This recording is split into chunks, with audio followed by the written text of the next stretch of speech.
Okay, yeah. Just a question to you. Hello. Hi. Do you speak English? Sure, what do you need? Okay, just a question. Do you know what is a chemtrail? What? A chemtrail. I do know what a chemtrail is. Yeah. On November 25th, I invited a commercial airline pilot known as John Whitelines on Facebook to come speak with all of us interested in the phenomenon known as chemtrails or aerosol geoengineering. November 15, 1959, in Mount Clemens, Michigan, and there was an Air Force base less than 5 miles away from that hospital, and I was taken back to the hospital when I was 3 years old. Okay, this information has been given to me by a person I've known for 6 months, and he's proven to be highly credible in the past, and he is reporting that he's got information from an actual... Well, part of my job in bioenvironmental engineering was to approve hazardous materials that came on the base. I sat at a computer and I approved those hazardous materials on base and tied them to a process and a building. Oh man, do it. Okay, yeah. No, I'm not, man. Have you looked at the sky? Do you guys know what's going on? No, honestly, look me in the face in this camera and tell the citizens, do you know what's going on above us right now? It is my pleasure to introduce to you veteran, United States Navy, Mario Ramirez.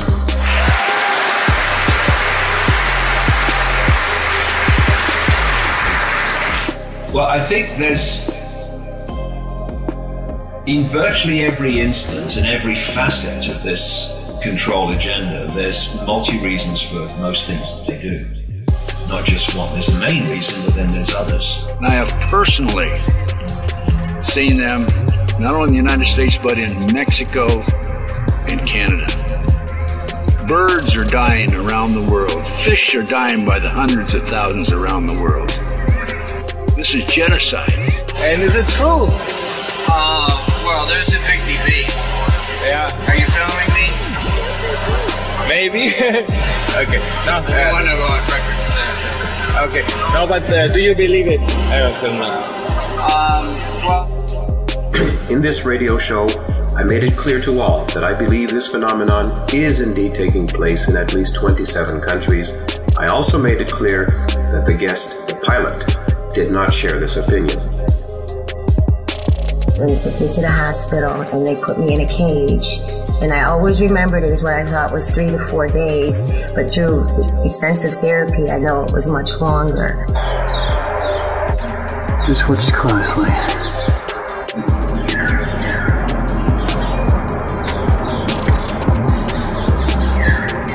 This trial stopped. Send it off.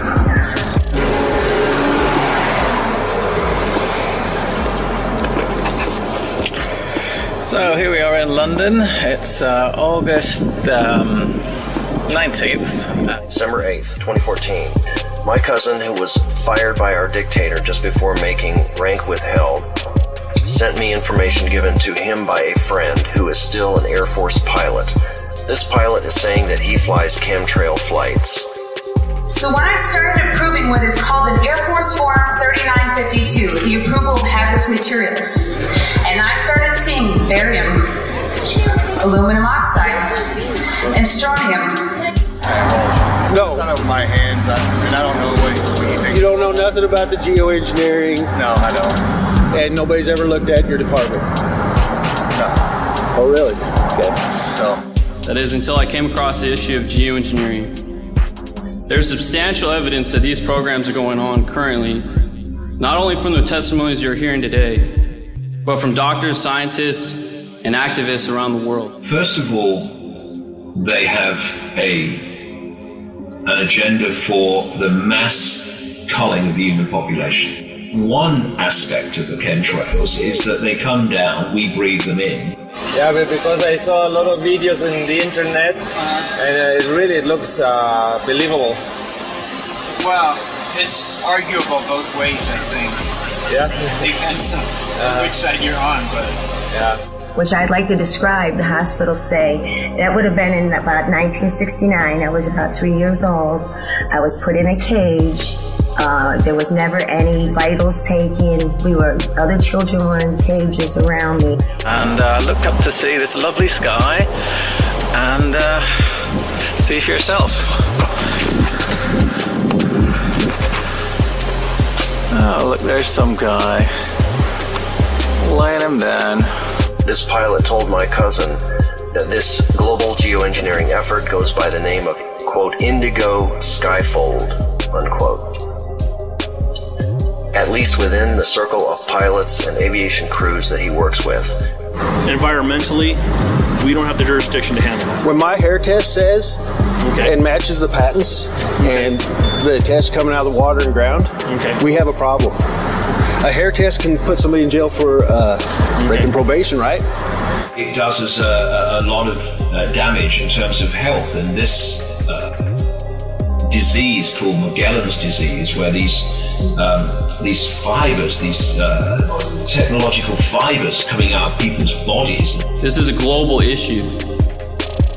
A quote from the U.S. Air Force document reads, "In 2025, U.S. aerospace forces can own the weather by capitalizing on emerging technology." But what is your personal opinion of it? I think there's part of truth. Part of truth, yeah. Yeah, we should investigate this, because when it's true, imagine so many people, they suffer of this. We were let out of the cages to go in the play corner to play with blocks and puzzles and numbers. And the only visit from my parents on those days that I was there was when they came and they brought me puzzles. And I sat in that cage and I solved them 1, 2, 3.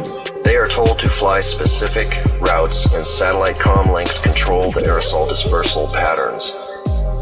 He says that they only make course corrections from time to time and perform landings and takeoffs. Of this. Yeah, it's a necessary evil, as you could say. Yeah. Okay, thank you so much. So what do you think? Chemtrails, the pilots knew it. Ironically, there are also doctors like David Keith, Alan Roebuck, and Ken Caldera, all trying to convince the American people that these climate engineering programs are a good thing to help fight global warming. When confronted, they deny these programs exist. Look up. That's regulated by different agencies. Do you know what that is? That is called HAARP. But it's regulated. That is electromagnetic frequencies being zapped. Even if that's the case, it's still regulated by. Do you guys not see all the dead trees around here? Do you not see everything dying?